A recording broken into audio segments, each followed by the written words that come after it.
సున్నుండలు ఎంతో హెల్తీగా చేసుకునే సున్నుండలు, చాలా సింపుల్గా చేసుకునే సున్నుండలు నిజంగా పండక్కి ఇవి చేసుకున్నారంటే చాలా సింపుల్గా, చాలా ఈజీగా, చాలా టేస్టీగా కూడా ఉంటాయండి. ఇది ఎలా చేశాను ఏంటి అనేది చూడండి. మినపగుళ్ళు అలాగే బెల్లం తీసుకొని ఒక కప్పుకి ఒక కప్పు ఈక్వల్ అనమాట. ఒక కప్పు మినపగుళ్ళు తీసుకుంటే ఒక కప్పు బెల్లం.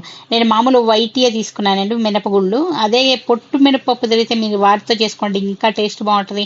కాకపోతే కలర్ కొంచెం బ్రౌన్ కలర్ లాగా అలా ఉంటది గానీ, కానీ టేస్ట్ మాత్రం చాలా బావుంటది. హెల్త్‌కి కూడా చాలా చాలా మంచిది.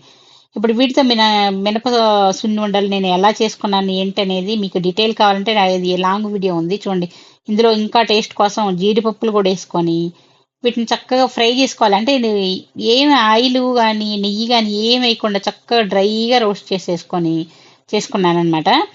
అది ఎంత హెల్తీ అంటే చాలా అంటే మినపగుళ్ళల్లో ఉండే ప్రోటీన్ చాలా ఉంటది కదా! బెల్లంలో ఐరన్ ఉంటది. అలాగే నెయ్యి పిల్లలకి ఎంత మంచిది అందరికి తెలిసిందే గదా! అందులో నేను ఆవు నెయ్యితో చేస్తున్నాను. ఇంకా ఇంకా హెల్తీగా. చూడండి దీన్ని ఎలా చేశాను ఏంటనేది డీటెయిల్‌గా నాది లాంగ్ వీడియోలో ఉంది.